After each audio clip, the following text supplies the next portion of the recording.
On today's show, the Dallas Mavericks fall to the Indiana Pacers with an embarrassing fourth quarter offense, and Jason Kidd says that he knows the answer to the Mavericks' fourth quarter shooting woes. We'll hear from Kidd, and we'll talk all about it on today's Locked On Mavs. I'm Luka Doncic, and this is Locked On Mavericks podcast. The Dallas Mavericks are NBA champions. Bang! Bang! It's good! And the Mavericks have won the game! If you don't believe, you shouldn't be here.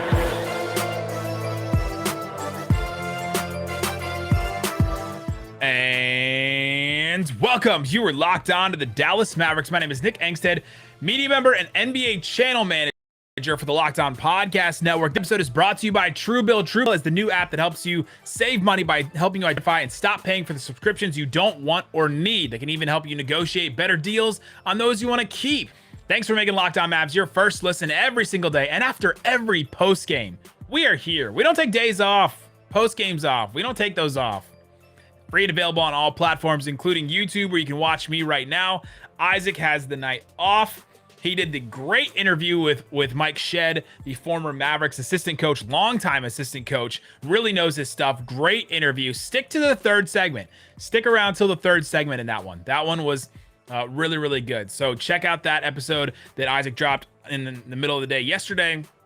I'm here talking about the Mavericks game against the Pacers. This should have been the Luka Carlisle Bowl, whatever you wanted to call it. Rick Carlisle out of this game because of COVID. Hopefully everything's going well for him over there in Indiana.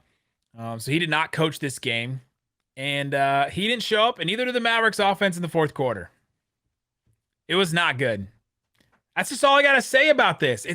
The Mavericks offense in the fourth quarter was embarrassing. For all the things we've heard about this team, Jason Kidd said the other day, we're not built for defense. We're built for offense. Well, if this team is built for offense, you got everybody healthy except for Sterling Brown and Willie Cauley-Stein, who weren't really impacting the game much anyway. You got everybody healthy. You're playing against an Indiana Pacers team that is literally falling apart at the seams. This team cannot win a game in the fourth quarter. I just went on Locked On Pacers with Tony East, and he kept talking about how, well, this team, there's a good team in there somewhere. The pieces don't seem to fit, and they just can't win games in the fourth quarter. When it's close late, this team just can't win games. That's what Tony said about the Indiana Pacers, and it's true. You go and clean the glass. The Indiana Pacers win expected rate. If you just look at the numbers for the Indiana Pacers, their offensive rating, their defensive rating, their effective field goal percentage, all those numbers, you take a look at all those. Cleaning the glass spits out a number that says, this is the amount of wins that you're getting over or under what we expect you get. So the Mavericks are like, at the beginning of the season, they were getting a couple more wins than expected because they were winning a lot of clutch games. The Pacers, last in the league, minus 4.7. The Pacers, according to the numbers, should have 5 more wins than they do right now, essentially, because they keep losing these games in the clutch. They keep falling apart. This team just can't get out of its own way in the fourth quarter. Until the Mavericks come in, this Mavericks team, who also can't get out of their own way. It's almost like an unstoppable force meets a immovable object. But I guess you could move the Mavs offense because it just was not going well for them. And the Pacers run away with it in the fourth quarter. Karis LeVert, 7 points for him. Brogdon, 7 points for him. Those guys didn't even shoot that well. LeVert missed a couple shots. Brogdon missed 5 shots. He missed 4 threes in the fourth quarter. They still ran away from it. Sabonis scored 3 points. All off of free throws in the fourth quarter. So he was the one that was killing the Mavs all game, and he wasn't even the one that came up big. The Mavericks just could not get themselves a win. Fourth quarter, I put the numbers all out on Twitter. If you can follow me at Nick Van Exit. But the Mavericks shot 27% from the field in the fourth quarter. 6 of 22 from 3, 1 of 10 or 6 of 22 from the field, 1 of 10 from 3. That's not going to get it done. That's just not going to get it done for the Mavericks. But it's not just all in the shooting, because the Mavericks, 1 of 10 from 3. Sure, okay, missed 9 threes in the fourth quarter. That's going to be bad. The Mavericks, again, shot terribly from 3. But that means they shot 5 of 12 from inside. You got to do something else. You got to try something else. No free throw attempts for the Mavericks in the fourth quarter. Hardaway went 1 of 5 from 3 in the fourth quarter. Luka, 2 of 7. Porzingis, 2 of 6. The Mavericks had 5 offensive rebounds, only scored off of 1 of them. They just didn't get it done. It was unimaginative. There was no effort. There was how many times? This was the biggest thing that stood out to me. My big takeaway from this game It doesn't seem like they had a plan in the fourth quarter. How many times? But coaching play, I'm not even saying this is all on Kidd. How many times did the Mavericks at the end of the fourth quarter possession in this game have the ball in Dorian Finney-Smith, Dwight Powell, even Tim Hardaway Jr., somebody else's hands, and it was like a bomb, right? It was just a bomb. You just dropped a bomb in their lap. It's when the shot clock is winding down. You know when the shot clock goes from the normal counting down, and then all of a sudden it turns red, and it's like 5 seconds left, the last 5 seconds on the graphic on TV. That's when the ball would go in Dorian Finney-Smith, Dwight Powell, even Reggie Bullock, Maxey, these guys that should not be asked to make something happen with the ball. And somehow they are. Why? Why are these guys being asked to do this stuff? The team has been built this way. And so now, fans and Mavs Twitter and YouTube comments are all like, get Reggie Bullock out of the game. Get Dwight Powell out of the game. Get Tim Hardaway Jr. out of the game. Can't do anything. This team was not built for those guys to do stuff. This team was not built for guys to do stuff like that. Those guys should not be asked to do stuff like that. They should not have the ball with no one else anywhere near them, not getting in no one else moving, and just literally those guys ISO'd on the other side of the court from everyone else, with Luka and KP just standing outside the three-point line. That should never happen in a game ever, and yet it's happening in the last 5 minutes of the game. Oh, it was brutal. Just guys just standing around the perimeter. And Jason Kidd gives an answer about the three-point shooting a little bit later. We'll share it, and I'll play the clip. And I don't think the answer was good enough. I think the answer told us exactly what his plan was and what the Mavericks' plan is for the offense, the shooting, and it goes to this fourth quarter offense. So how many useless possessions did the Mavericks have? The Mavericks started out this game, and it looked like they were just going to turn themselves over. I mean, they had 8 turnovers in the first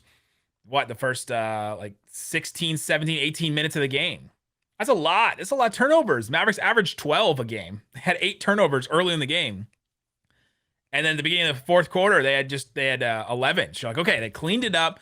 They're starting to get it going. Luka just could score on anybody in the post.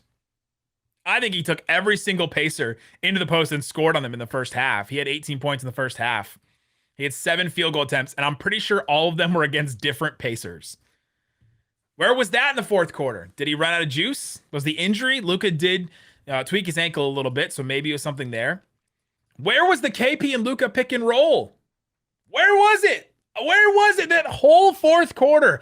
I haven't gone back and watched it again, but after a first watch, I don't know if they ran one Luka pick and roll in the fourth quarter. Why? How? When this is the thing you're supposed to be trying to figure out this year. Can Luka and KP coexist? Oh, well, they're not beefing. None of that stuff is happening again. Okay, well then let's have them play together. Let's have them run stuff together. Those other guys are out there, the Tim Hardaways, the Dorian Finney-Smiths, to finish plays. Why are they out there? All right, finish the play by just me dropping the ball into your lap with 10 seconds left in the shot clock when no one is near you and no one's trying to get open. Oh, it's on Kidd, it's on Luka, it's on Porzingis, it's on Tim Hardaway, it's on everybody. It's on Brunson even, all those guys. Just weird stuff late in the game. And then the defense at the end of the game, I mean, LeVert scored on a couple of ISOs when Tim Hardaway Jr. was out there. The Mavericks were trying to get some offense, so they threw Tim Hardaway out there instead of keeping Bullock and Finney-Smith out there to guard Brogdon and LeVert. That's a decision you have to make, right? The Mavericks couldn't get any offense going, so they tried to go offense with their lineup. They're having to go offense-defense for their lineups and their decision because that's the way the roster is built right now. Coming up, Jason Kidd gave us an answer about the fourth quarter shooting woes. He answered the question from Tim Cato. We're going to share that. I'll talk about it, and I'll tell you why. This is the answer to this question told me a lot about this team. We'll talk about it coming up, but before we do, let me tell you about Truebill. Truebill helps you stop getting your money taken from you. If you want a better shooting percentage against your subscriptions, right now, if you're shooting like 0 for 5 against your subscriptions, meaning that you got 5 subscriptions that are running and you don't realize it, or you forgot about a couple of them, but you're not using them, Truebill helps you clean that up to where you're shooting a better percentage. Truebill is the new app that helps you identify and stop paying for subscriptions you don't want or need. You can go get it. It saves people on average $720 a year. Truebill has helped over 2 million users save $100 million total. That's insane. That's a lot of money. That's a lot of money for all those people. Don't fall for subscription scams. Start canceling today at truebill.com/LockedOnNBA. Great time to start it right before the holidays. You don't want to be spending extra money on stuff you don't need right now. So truebill.com/LockedOnNBA could save you thousands a year. Go to truebill.com/LockedOnNBA. Check in the description on YouTube or on the podcast for a link if you forget all that kind of stuff. Use the promo LockedOnNBA. All right. MFFLs, Locked On Mavs fans, Raccoon Squad, if you're sticking with me today, again, you're a real one. I say this almost after every single loss because it seems like all these losses have just been brutal. But this is the way the Mavericks team is right now. 104.5 offensive rating. That's not good. That's not a good offensive rating. Average in the NBA is 109 right now. The Mavericks, that's their 13th game under 109 for an offensive rating in a single game. So half the time they're an above average offense, half the time they're a below average offense. It just, for this team that was 116 points per 100 possessions over the last 2 years, and 2 years ago was the best offensive rating in NBA history. I just flicked everyone off on accident on YouTube. But it was the best offensive rating in NBA history to now have, well, they have the same roster, which I agree. They do basically have the same roster. To take it to this is confounding. But Jason Kidd was asked by Tim Cato, what do you do at this point? He just kind of laid it out there. You know, the Mavericks are still shooting bad, and they still are shooting terribly. And the Mavericks finished in this game 4 of 29. There've only been 25 times in NBA history that a team took at least 29 3-point attempts and shot and made 4 or less of them. 25 times out of like the thousands of games where teams have shot at least 29 threes. They only made 4 25 times in NBA history. That's bad. That's another historically bad 3-point shooting night. So Tim Cato asked, what do you do? What do you do in this case? And Jason Kidd had an answer for it, and I found it kind of interesting. I think the best answer to that question is maybe we watch the movie Major League and get a bucket of chicken and we start chanting. I think when you look at the shot quality, it's hard to get wide open looks in this league, and we're a team that creates a lot of them. So I don't know if we're going to start running people around to take contested threes. I think we live with the shots that we've gotten, and we just have to make them. So his answer, he tries to do a little tongue-in-cheek thing at the end, which he tries to do. He tries to throw a little humor in there. I mean, I understand. We throw humor into our podcast because it can't just be doom and gloom all the time. This is sports, and we're supposed to have fun and all that. But he says, why don't we sit down? Maybe we watch the movie Major League, get a bucket of chicken, and start chanting. Basically, well, we missed shots. Let's just turn in for the night. Let's have some fun. Let's get our mind off of it. We'll come back. We'll lather, rinse, repeat, and we'll come back tomorrow and try the same thing again. And so you're like, okay, well, I understand. Coaches have to try tactics like that. They have to get their, players' mind off stuff. That's such a trope in sports movies too, right? Like, you got to get your mind off of this. You're thinking too hard about it. You got to go do this. You got to blah, blah, blah. Which is kind of the Karate Kid thing too, right? Like wax on, wax off, center yourself, all that. And so that, is what it is, whatever you think. But that wasn't the part of the answer that I found the most interesting. That second part where he says, we're getting wide open shots. So we're not just going to go try to run around and take contested shots now. We're not going to change the way we're taking these shots because we're getting wide open threes. That's the part right there I don't understand, because now all of a sudden to me it seems, why should we change anything? We're eventually going to hit these shots. That's what Jason Kidd is saying. Why should I make an adjustment? Why should this team make an adjustment if we're just missing threes? He's taking the same approach that a lot of optimistic fans are taking. And hey, that's kind of what he does. This is a positive world. This is a positive world. We're just living in it. Eventually, these threes are going to go down. Instead of making an adjustment, instead of let's run some Luka KP pick and rolls so we can get some stuff going around the rim against this team. I know they have Miles Turner, but you got to run something else. You can't just keep chucking up these threes that are not going down. So he's not going to make any changes, it seems, according to that answer. Well, we're not gonna take bad threes. Why would you want us to take bad threes against, with what we're doing right now? We're not saying take bad threes against this team. We're not saying go and take bad threes. It's, why don't you change up the type of shots that you're getting? Why don't you try some more stuff inside? Luka couldn't miss inside. He took one shot in the paint in the fourth quarter. Or he made one shot. He took 2 shots. Sorry. Excuse me. He took 2 shots in the paint in the fourth quarter. Maybe 3. One was like on borderline. That's not going to get it done. Trying something else. Try some other things. Try anything else, because right now it's just not working. You're just banging your head against the wall. I mean, it's a cliche now, but the definition of insanity is what? And it seems like that's what the Mavericks are doing with this offense. And it seems like that's what the Mavericks are doing late in this game. The defense for the Mavericks was not terrible, I thought. They couldn't really stop Sabonis for a while. He scored 24 points, 10 boards, 7 assists for him. But he was 8 of 12 early in the fourth, and he didn't score any field goals at all in the fourth quarter. Karis LeVert started getting hot late. He was 4 of 7 from 3. That's not typical for him, so a little atypical from him. Their defense was not Mavs defense was not bad, I thought. 106 points for the Pacers. Their offensive rating was 119. That's not that's not good, but you hold them to 106 points. It's just the Mavericks offense. That's what I thought the big thing was in this game. They didn't try to change anything up. They didn't try anything else.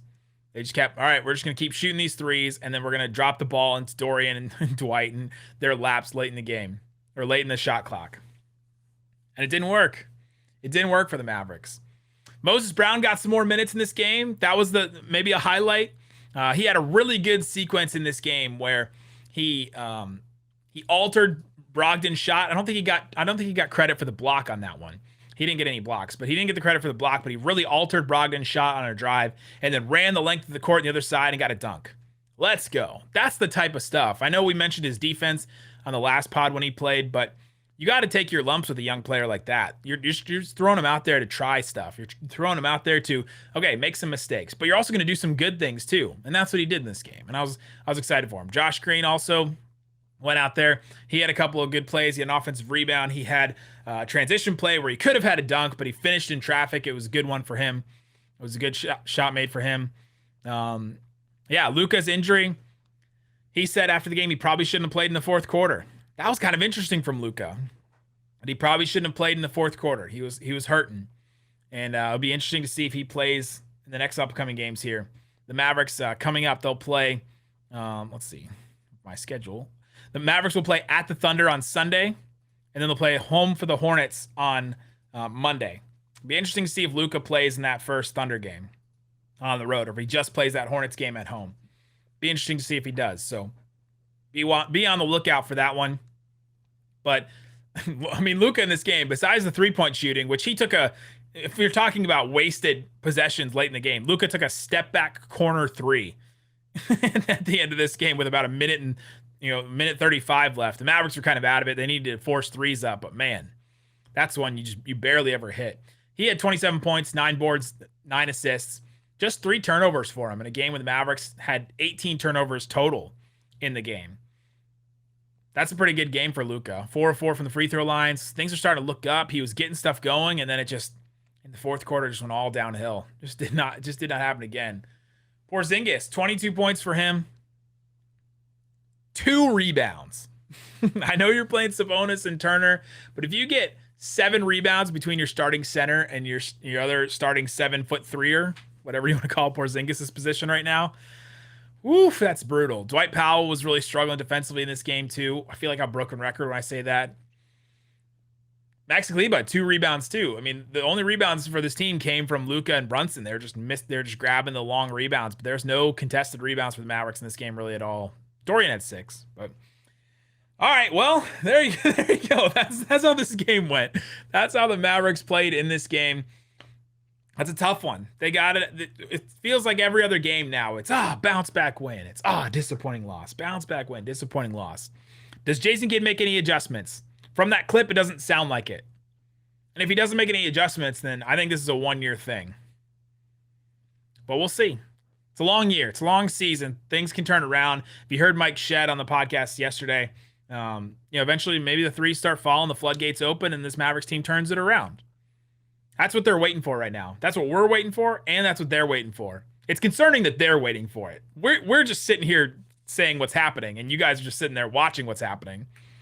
But for them to be saying, well, we're just waiting for these threes to go down too, is concerning. So I'll leave you. I'll leave you with that, guys. We appreciate you listening to the show, watching the show, hanging out with us all the time. We appreciate you making us part of your life. Go subscribe to the YouTube channel, the podcast. Thanks for making Locked On Mavs your first listen every single day. Now go check out Locked On Bets to get some weekend bets for you going, guys. Thanks so much for listening to Locked On Mavs.